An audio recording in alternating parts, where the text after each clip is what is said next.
Welcome to Dynamics of Dialogue, your one-stop shop for peace and love on the airwaves, a safe space for people of color and our allies. Join us every week as we have real dialogue with people going through real life. Your dynamic, your dialogue.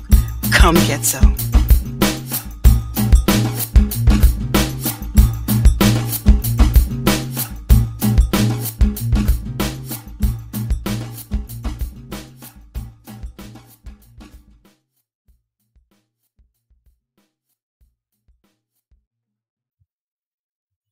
Welcome to Dynamics of Dialogue, everybody. This is your host, Rebel Queen, and today I am in the studio with my good friend, Ella Shea Farmer. Say hello. Happy Sunday.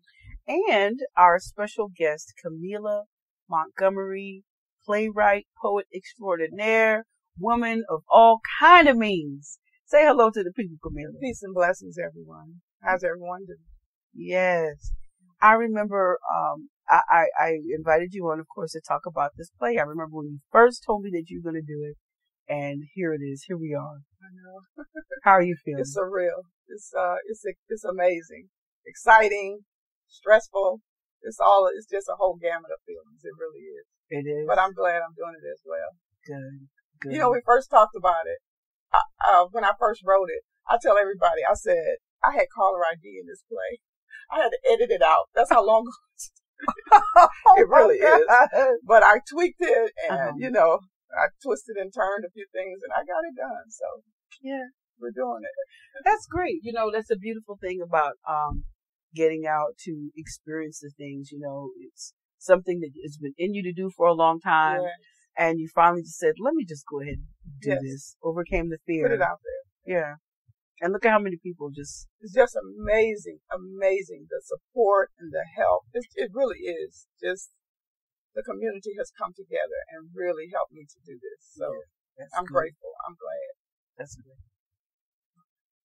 So tell me, about the play. Let's, I know I've seen it and read the script and everything, but let's talk about, the premise for the play of what the setting is. It's called A Girl's Gotta Do What a Girl's Gotta Do. What is that all about? The play is about 3 female college students who are about to graduate and go out into the real world and, choose their own paths. That's what it's about. And they come together they want to maintain their friendship. Because, when you graduate, you go this place, you go on your way. So they want to maintain their friendship. So they make a pact to come together and have a yearly reunion, no matter what's going on in their lives. And it's just about being a friend to one another, no matter what your issues are, no matter, where life takes you. It's like remaining friends with one another. That's really what I wanted to portray when I wrote this, how we can disagree, we can, have different walks of life and still remain friends. So that's what it's about. And that part was really heartwarming because I know you get a lot of plays and there's drama and it's this and that, but you don't really see a lot where you see this continuity, this bond. And I think that's the thing that I really like about it because I know whatever I have going on in life, it's always, if there's nobody that'll understand, nobody that'll show up, it's another Black woman. It's a sister. It's always a sister. It's always a sister. It's always, and we need that. I mean, the play was a really beautiful reminder of how much we need that. Yeah, and you'll see, even in the play, they have their battles. They battle with one another, and then they just come right on back and bring it on home. We're sisters. Because we have to learn, nobody's going to be perfect. Yes. But if I hurt my sister, I have to be able to apologize. Yes. If we have we have to find a way to mend these fences.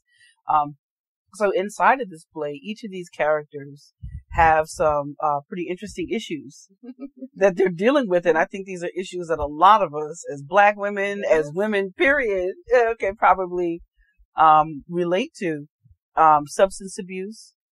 I know I gotta call these, every time I see the person and not the character because I, seen it. So Elise's character, she's Jamie. Jamie. Right. Jamie. She's bougie. That's what I'm saying. She's a bougie sister because she wants to she wants to design her clothes and she wants to appear high on the horse and and so she's very bougie and very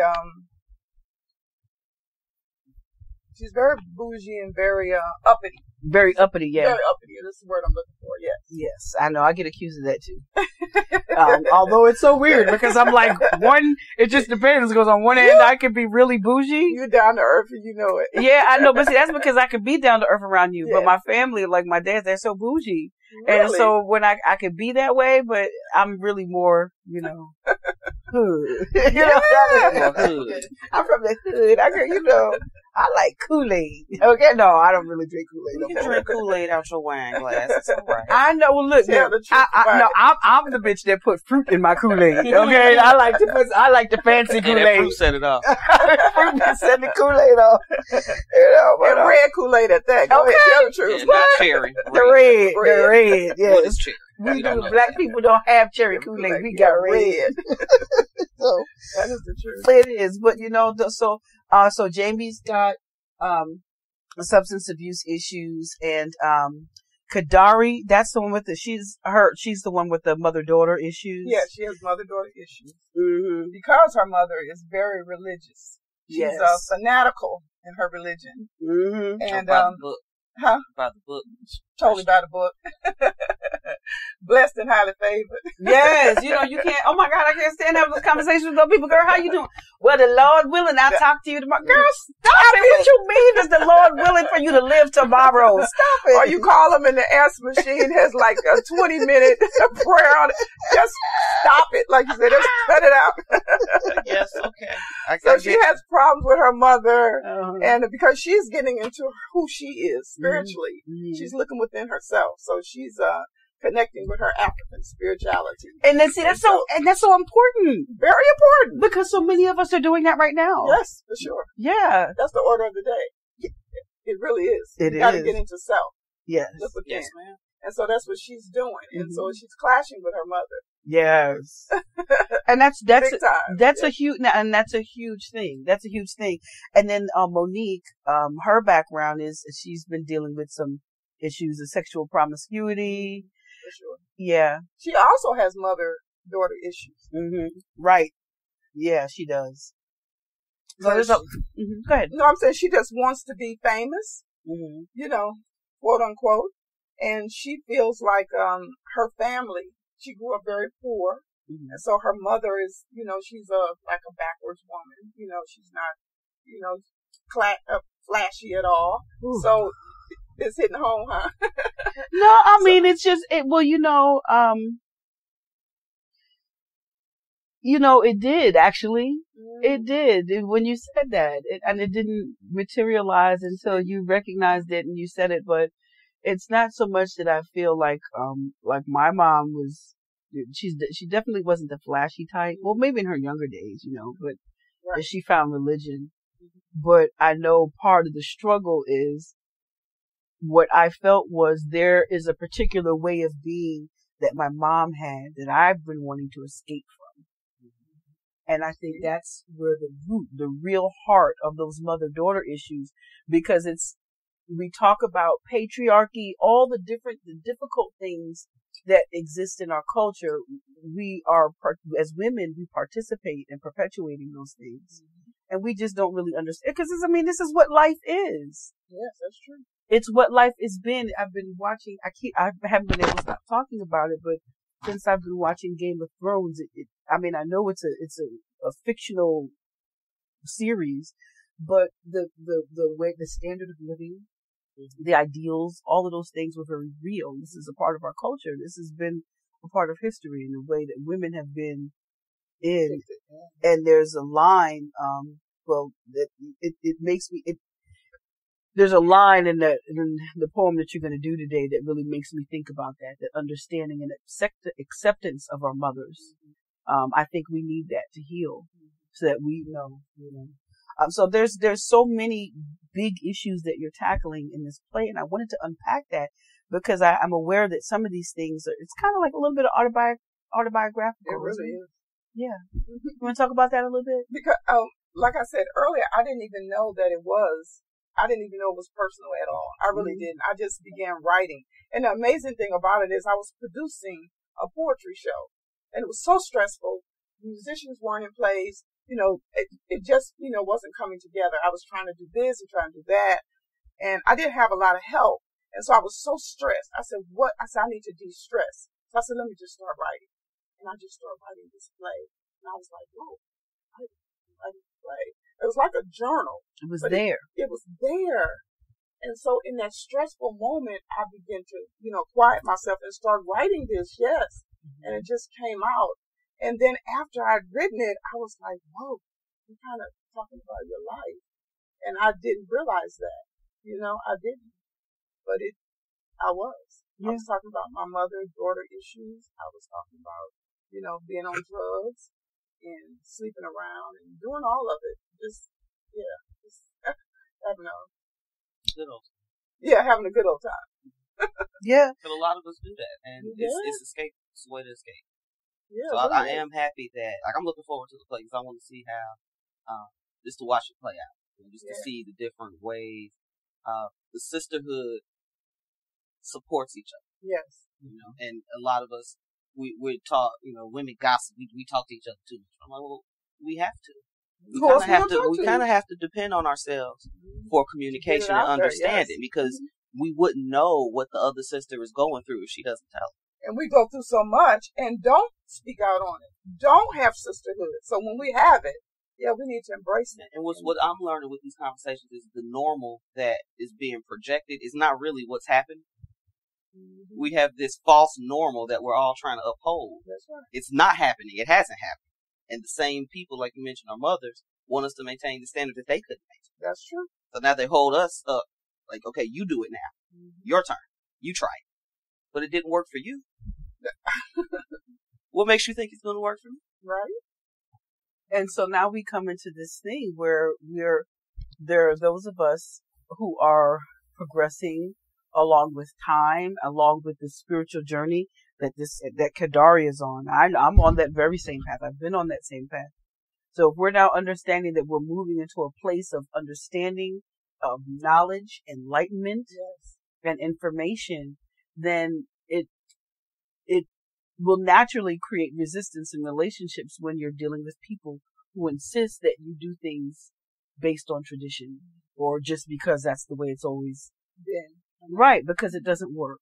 It doesn't work. And I think a lot of that is that we have this tendency to we're kind of in, what's the word I'm looking for? Like autopilot mode, where we're not paying attention. It's like you just imagine, right?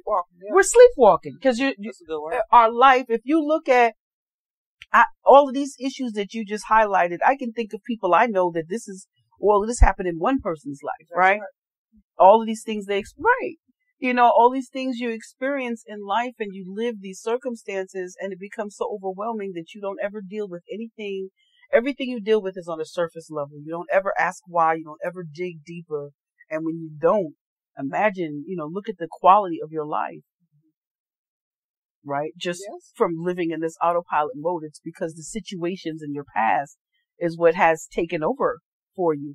So for these characters, how would you say that they managed to overcome the challenges? What were the key things and how they related to life or to one another that helped them overcome some of these challenges? Well, the key things is, of course, the sisterhood. Mm-hmm. But ironically,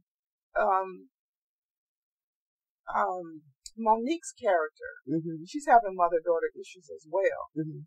And her mother, in her wisdom, she brings the girls together. The one who's so uneducated. And, we don't want to listen to our mothers. They have wisdom. They know stuff. And in her wisdom, she brought these girls together at the end and helped them to heal. She told Kadari, call your mother. Tell her you love her.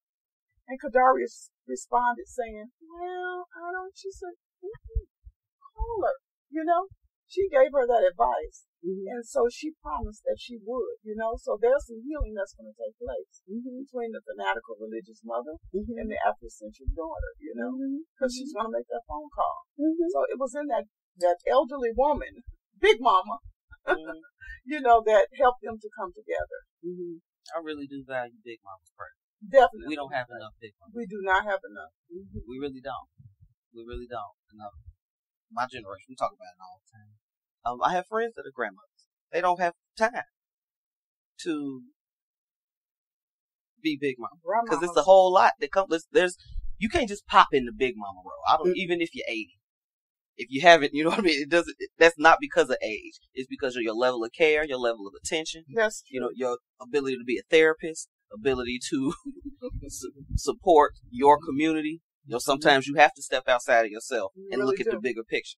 That's a skill set. Everybody can't do. That's a skill set. And we used to have, like you're saying, used to have that in the community. You do something wrong, before you get home, you already know Big Mama she gonna get you. Because the lady next door already have called her and told her, Because they felt responsible for all of the people in the community. All of the people.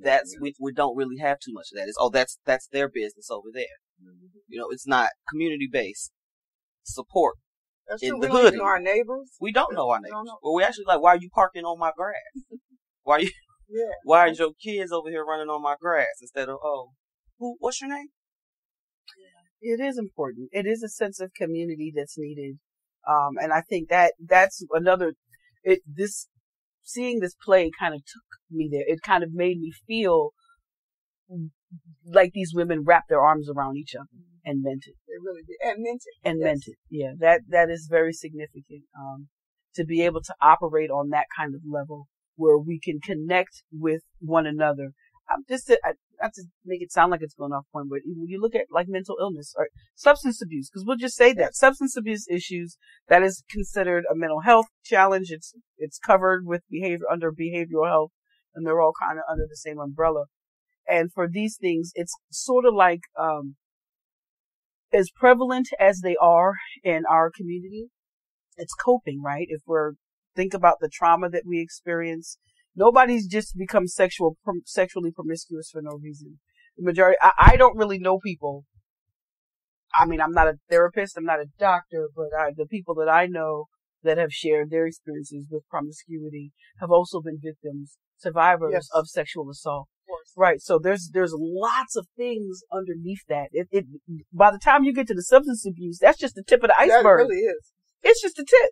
There's a reason for the substance definitely abuse. A reason. Yes, there's a reason why all of this exists, and this lack of community, this lack of understanding. One of the things that really stood out to me was the way that they didn't understand. Like I felt like I could relate with Monique. As having been a survivor of sexual assault, domestic violence. There's a way of people when something becomes normalized to you.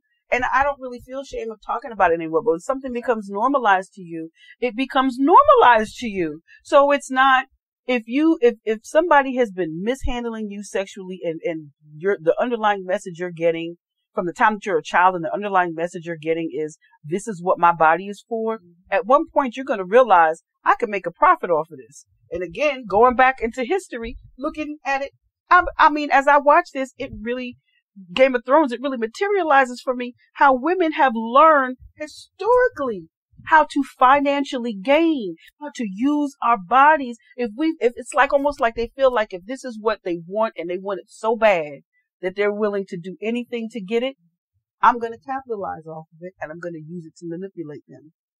And the real tragedy becomes that we demonize the woman for doing that. Yes, because it doesn't help. It doesn't make her feel better. It doesn't make her feel better, but we don't ever deal with the root cause of why she's able to separate from her body like that. Exactly. Because that's what's going to make her feel better. Right. And so, but Latrice, Lachey just said right here, separate from her body. You separate mentally from your body, you treat it like a product, like a commodity, and you're okay with it. That's the thing. When you become okay with it, that's where you might realize you had a separation. It's like, all right, you know what? This is going to work. Yeah. It's a type of thing, and I think, and in order, so I can really see how, you get, things like substance abuse and promiscuity, because all of these things help you stay numb. That's true. That's what I say. You think you think you're okay, but you're just not. Mm-hmm. You're not. So can I ask you, how did you overcome? Because, we look and see, I don't really know that we got an understanding about Jamie's character, how she overcame substance abuse in her life. Well, actually, Jamie has a relationship with her mother and father. She has a mother and father in the play. You know, and they're bougie, of course. So she's bougie, and they, shower her with money and the whole 9 yards. So, but it doesn't allow her to know who she is, and so she's trying to, please them and follow in their footsteps. And she's not looking within. They want her to go to law school. She doesn't want to go to law school. She wants to be a dancer, So that's why she got on the drugs, because she's numbing herself, as you just said. That's what she's doing. She's numbing herself. And so when she rebelled against her parents. She said, "No, I'm not going to do what you asked me to do." And of course they were upset, but she's like, "I got to find my way," and that's what she did. So she did go abroad. She did everything they wanted her to do. But then when she came back, she said, "No, I want to be a dancer. And that's what I want to do." So she ends up going to a dance academy and doing what she loved. And so therefore she got off the drugs. She got off the prescription drugs. Oh, right. So for her character, that was a prescription. Yes. And I think it can be different. Prescription drugs, well, you can buy them off the street. You can. Or street drugs. It doesn't matter. It's all drugs. Yeah. I mean, I don't know. Different kind of drugs. It is. Drugs. It is. Although I think I somehow I still see them as different. I see, I guess maybe I just see it as different because of my experiences. Dealing with addiction in my family and my relatives, and watching my mom go through coming off of that. It was difficult. It's very difficult. And I can imagine it's the same, but I guess one carries a stigma and the other one doesn't. To me, they're both can kill you. They both can kill you. Yeah, exactly. Lots of people, because really that's what killed Whitney Houston is, right? Because she had the combination, she was on prescription drugs and she was using street drugs. Yeah. So it's all difficult, nonetheless. But how did you overcome substance abuse in your life? That's been way back, because it's been many years, and I'm grateful for that, But writing is what did it for me. I realized that I could write, and I started journaling and writing my experiences. And as I wrote, I was like, "This is not what I should be doing." The more I wrote. So that's what helped me, is to just go within myself. And then we grew up very, very poor. We were very poor. And our only outlet was the library. We used to walk a mile to the library, my brothers and I. We used to sit in the library all day. We had nothing else to do. And then we'd walk a mile back home. So reading and writing, that's what saved me. It really did.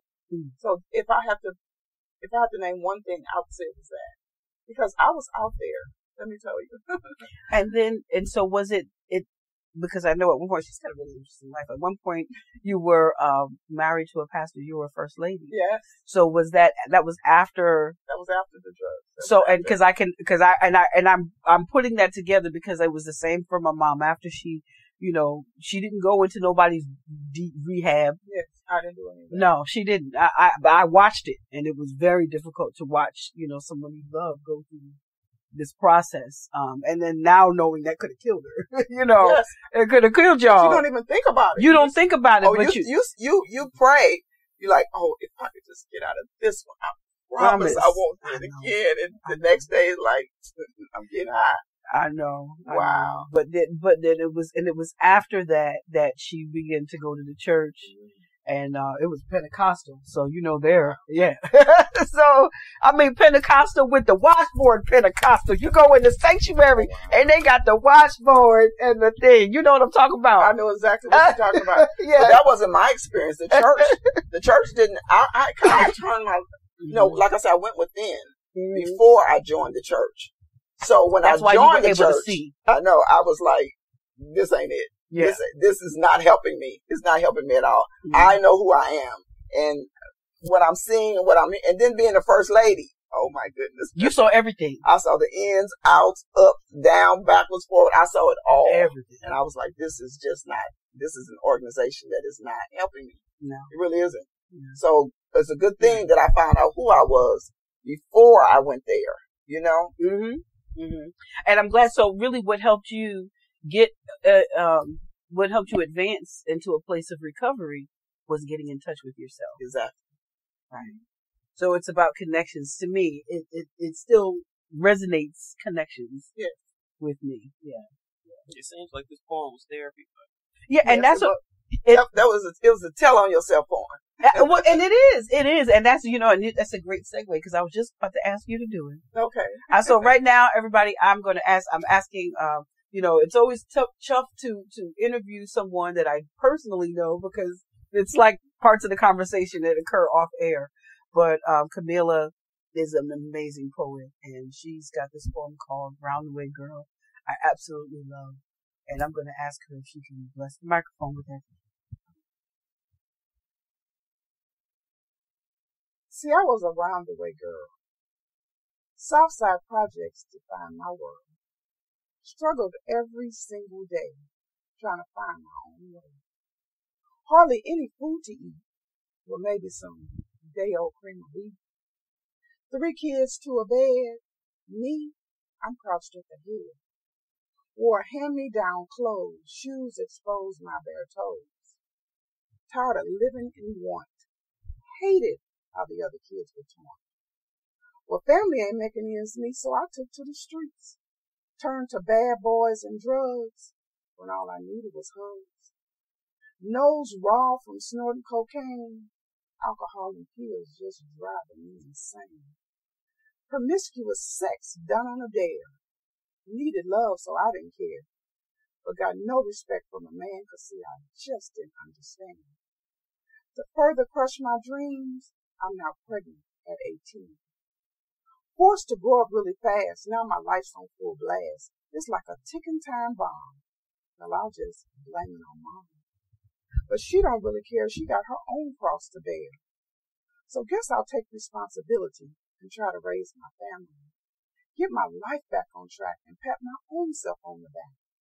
With God's help, I began to pray. That love guided me all the way. Now I'm no longer a shady. I'm glad I did that for 1 year. I think I turned out okay despite the struggles back in the day, and grateful I grew up to be the phenomenal woman that's me. I love that poem. She gets all the snaps. All the snaps. I love that poem. It touches on so many things. The part that resonates with me the most at this moment right now is she's got her own cross to bear. And I jotted that down because it speaks to the mother-daughter issues in the play. It speaks to the mother-daughter issues I've experienced. And part of my own healing, with my own mother required me to go inside of myself, get in touch with me. And when we talk about that, people are like, well, what did that really mean? It means that you need to go inside and deal with your inner child. Yes. Because we all have that. Yes. When you see grown adults acting like children, it's because they're responding from the place that they were wounded at. Yes. So as a child now, there's lots of, and that's not an intersection to beat yourself up. That's a place for understanding and healing. Yes, and healing, because as a child, you don't have you're not going to process things that you see at 8 that you would at 18 or 28. Those are different things. And for me, looking at those experiences at that period of time when, made me feel like my mom didn't love me. And that's usually what a lot of people, she doesn't love me. She wants me to do these things and she's mean to me.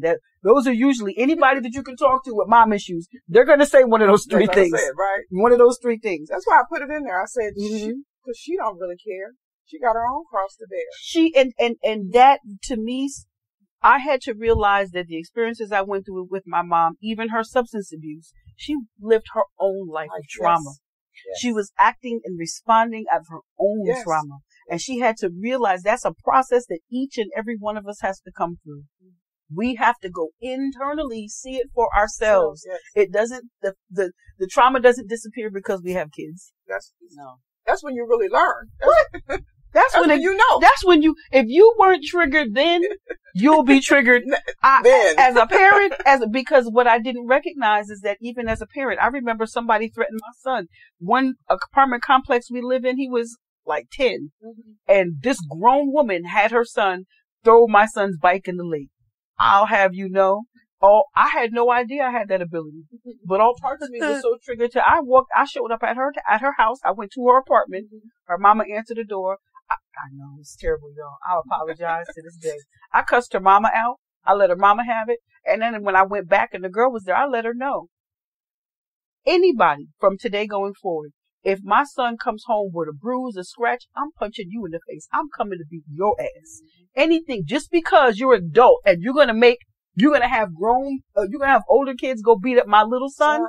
Yeah. If he gets hurt, I'm coming for you, bitch. So you better watch it. You better watch it. How you remember? She meant that. I mean it today. She means it now. You're invoking those feelings today. No, I mean, I still carry today that if there's, when I run into issues, and he's a grown man. He's an adult man. He is 27 years old, an adult man, fully capable of taking care of himself. But when I am in a situation where I see somebody is doing something to him, that's, shady, oh, I'm on you. Yeah. I'm on you. And all I need is the word. That's it. And so when he thinks my mom don't care, maybe because you, like you said, you're dealing with your own cross and your own issues, you still care. We all deal with our own crosses. And we don't understand sometimes that when we're dealing with those crosses, it's better to do it before you have kids. God, if I knew that. Exactly. It's very true. It does shape how you rear your children. It shapes how you rear your children. If you're raising your children rooted in fear instead of love, you're going to make decisions based on survival. That's right. And that's exactly what happened with me. And this is what's happening all over our community. A lot of us are making decisions out of fear. That's true. And it's unfortunate. I even argued with my mother today. I think we got into it like 48 hours ago. But it's always because she's afraid that something may or may not happen. It's an issue of control to an extent, but the root of it is fear. Right. And she always wants the best for me. She has this whole life she had planned out for me. I didn't do it. It just didn't work. It wasn't working that way for me. Yes, I was. Yes, I was Jamie. It was not. I just wasn't going to do it that way. And everything she wanted me to do was not because of my passion. It was because of money. Because we're not in a service-based economy. We're in a commercial-based economy to where people, if your job is this, whether you're getting paid or not, you need to do it. Not out here though. So everything I was geared towards was, you need to be a doctor. You need to be a lawyer. You need to be something that makes a ton of money. So it took probably about 5 years of me being on an entrepreneurial journey for her to even accept that I wasn't going to do that. And I can make more money with my skill set in writing than I can make with any of these things you want me to go to school.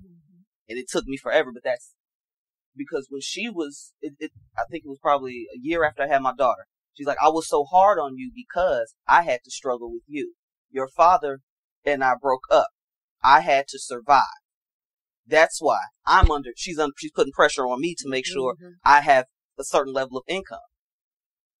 So this goes back to, and I know a lot of folks, I know you've heard the saying before, we raise our daughters and we love our sons. Mm-hmm. We prepare our daughters. We're tougher on our daughters. I don't have a daughter, but I'm saying this is, we're tougher on the daughters because we want them to be able to deal with all of these things. And they're the nurturers. They're the nurturers, and we're easier on the sons because we know the hell that they're about to experience in life. And there's absolutely nothing. But what's funny about that statement is, do we not know the hell that we're about to experience in life? Right. Why are we exempted from our hell, coordinating things to make sure they don't go through all this hell? That's very true. But that's the mistake it's so normal. It's so normal. We are again, it goes back to this whole living our lifestyle of sleepwalking. Mm-hmm. I gotta do it. And we will totally dissociate our own hell. And don't even know why you're doing it. I'm gonna talk about it. I'm gonna just talk about it. Hear you? I'm just going to talk about it. I'm just going to do it because I need people, for me, I do these things and I share because I think we just don't understand the extent of what this dissociation does and how far that can take you. Back in November, I checked myself into the mental hospital and I'm sharing that because of I've been experiencing this dissociation to the point where I was doing things and I didn't even know I was doing it. I was cooking. And see, the mark is gone. I'm surprised that it's, well, I don't see it anymore. Yeah, it's mostly gone. I can tell it was right here. I was in the kitchen cooking and I burned myself. The burn mark was about this long. It was about maybe, I'll say 4 inches because I always have to remember I'm not doing a live radio show. I'm doing a podcast now. So it was about 4 or 5 inches long. I burnt myself. And the problem was not that I burnt myself and that I was cooking. It was that I don't remember cooking. I don't remember burning myself. I don't ever remember feeling any pain. And I showed the scar to my mom. My mom was an x-ray technician. She worked in UMDNJ in a trauma center at the time. That was the trauma center, the state trauma center in New Jersey. So she's seen in the ER. So she's seen all kinds of trauma. My mom was working in x-ray before there were MRIs, when she had to be in the operating room with the surgeons and developing, stuff like that. So she looked at it like, yeah, that was a pretty significant burn. And I'm like, how was I doing this? And I didn't even feel pain. Wow. I didn't. And so it's for me that's to me is a really dangerous thing to be able to do, to be that disconnected from yourself that you're doing things and you don't know. And then I burnt myself and I didn't even feel no pain.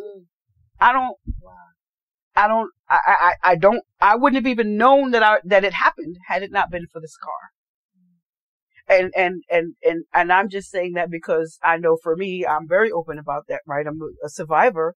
So how many of us, if we know that more than 60% of us are survivors and we fashion our lives, we're not paying attention to how we feel. We're not getting in touch with ourselves because that's what saves you. Yes. Getting in touch with yourself. Mm-hmm. And then we're taking care of our family. We're putting everybody else in front of ourselves. And so, of course, those who want to run away, those who want to live their life, like Jamie wanted to live her life. Mm-hmm. Your mom, Lachey, trying to tell you to be a doctor. I sat here, when she said a doctor, I sat here like, you see, I never even told you that part. This woman wasn't, when I met her, I was already in entrepreneurial mode. Yeah. There was no such thing as that. Because I cannot see this woman. When did that happen? I mean, what I'm saying, because I'm like, that is so not her. No, so not you. It's so not her. But the mothers don't care if that's so not you. And there's not a lot for you what they want for you. There's not a lot of us strong enough. Yeah. To go against the person that reared. Exactly. Right. And that's why that's where the depression and the anxiety comes from, because spiritually you're not happy, but you have this ideal situation you need to uphold, and you're under pressure since childhood to be this person that you don't really want to be. You don't want to be. The people that raised you don't even want to be those people sometimes. Right. But the thing that makes us want to be these things that we don't want to be is because of acceptance. Exactly. We feel like, because I know for me, I had to unpack that with my mom. It was always about being accepted in front of white people, and that would drive me crazy. Like, stop it! When you think about and they think that it's not. Oh, I'm not trying to please white people, but when you look at the core of the people you are trying to please, that's where they got their idea from. Look at so you really that's where she got her idea. That's a good point. That's exactly where it comes from, because it comes from a period of time. I remember when I was little. Socks, underwear, no hose in case something happened. You don't want to get in the hospital, and you see what I'm saying? It was always be prepared. Don't do this. Don't do that in front of them. Don't do this in front of them. That was the culture. It's constantly altering who you are to adjust to this main overarching theme in society. And it does. It creates identity issues. It creates spiritual issues. All kinds of things. Many problems. Identity issues I see, because I'm looking at the levels of acceptance. You can't accept. Like, you're so busy trying to be accepted by everyone else. You're not accepting yourself. Yes. And it's the self-acceptance. It has been, I can tell you, it's not meds. The stay in the mental hospital was that's another show, y'all. I could do a whole show on that. Because I'm going to tell you, the experience was more harmful than helpful. Wow. It was more, but what took me out of it, I was only there because of safety. For me, I felt like that's a safety issue. Mm-hmm. If I'm, and I don't know what I'm doing in that regard. But for me, what helped me recover in that experience was acceptance and connecting with people. That's what helped me, self-acceptance. Because I didn't get better there. Right? I got better when I came home. Right. Yes. I got more stable. I got to the place where that whole episode passed, and I knew I was okay because I'm in a place where I literally cannot hurt myself. No matter how hard I try. Right. It is not going to happen. But at the same time, it was really getting in touch, and it was after I came out that my spiritual awakening kicked up 10 notches. And as I began to dig deeper into myself. So it's really about having that relationship with self, that love of self. It's more important than anything. Because really, ultimately, I'm at this stage in my life, I don't believe that there is no mental illness. There is only lost connections and lack of self-love and internal. And that's where I believe. I believe it as well. Yeah, and I'm so excited to see this play. I cannot wait to see it in its full regalia. I can't wait either. Yes, because I get to see the dance and hear all the all of it, together in its full, goings on. But we're about to run out of time, and before we do, I want to just make sure we cover any final closing comments. I'll start off by saying it's been a great conversation. Thanks for allowing this space to have this. Thank you for even putting together a play of this magnitude. I would encourage you to continue it. I do think you should get a director because that's true. The stress is probably the stress is like killing me. I promise you. I'm like, because I had a director and she bowed out. So I said, a girl's got to do what a girl's got to do. I literally said that to her. I didn't ask her why. I I gave her the tagline. Yeah. And I ended up being in the position myself, which I didn't ask for it. I wanted to help so bad, and I really did, but now I'm not able to get all the way down there for your rehearsals all the time, but that's quite all right. I think this is what you're doing is amazing. Thank you. I was thinking about when you were talking, that's what I say all the time. It's better to understand than to be understood. That's how I came to grips with my mom. That's how I came to grips with this play. So whatever you contributed is, trust me, I understand. I really do. And I appreciate it. More than you ever will know. Yes. Oh, thank you. So do you have any other parting words about the play or anything before we wrap up? No, I just, like you said, I want everybody to come see it because it is a play of deliverance, and it's just something that we need in our community right now. We need unity. We need sisterhood. So love, understanding. Yes. February 2nd. Yes. February 2nd. Okay. So February 2nd and from 7 to 10, this is at 3D Complex, 2244 Panola Road in Lithonia 30058. Please check it out. Go to Eventbrite. Look up A Girl's Gotta Do What a Girl's Gotta Do. Get your tickets, y'all. They're only $20. And to me, I think this conversation alone, we talk, this play contains all of this. It holds space for all of this. Yes, it does. Yeah. And I mean, for a first play, that is just amazing. I think it's a good opportunity for people to witness the healing. Yes. To see how it could happen.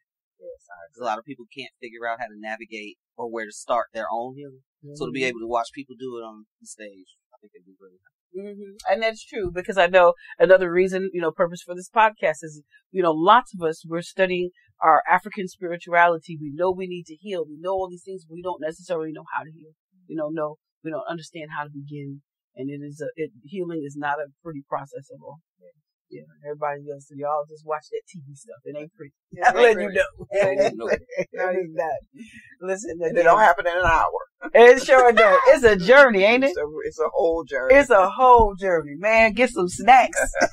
I know. Get ready. Get some snacks, some crystals, and some sage. That's all I can say. You're gonna need all that. Don't forget the sage. Don't forget the sage. Y'all, I just ordered me some lavender sage. Oh, wow. Yeah, I was looking for I wanted the lavender with it because, you know, the lavender is so calming. I never heard of that. Oh, listen, I'm telling you, we got to talk. We got to talk. Yeah, because I got some stuff going on. All right, girl. Yes. We're all about protecting our energy around here. Yes. Because everything is energy. Yes, it is. Everything. Yes, it is. Yes, it is. Neuroscience says that, so y'all don't ever forget it. Science says it. Listen, once again, thank you all for joining us for this podcast today. I hope you enjoyed it. Visit our website at OfficialDofD.com. Come and join our community because this is what we're about, right? Healing, connections, understanding. Every Sunday, 3 p.m., we're airing a new episode. Join us next week. Love you all. Have a good week. Thank you for listening. We hope you enjoyed our show. Tune in every Sunday at 3 p.m. at OfficialDofD.com. Follow us on social media at OfficialDofD. Your dynamic, your dialogue. Come get some.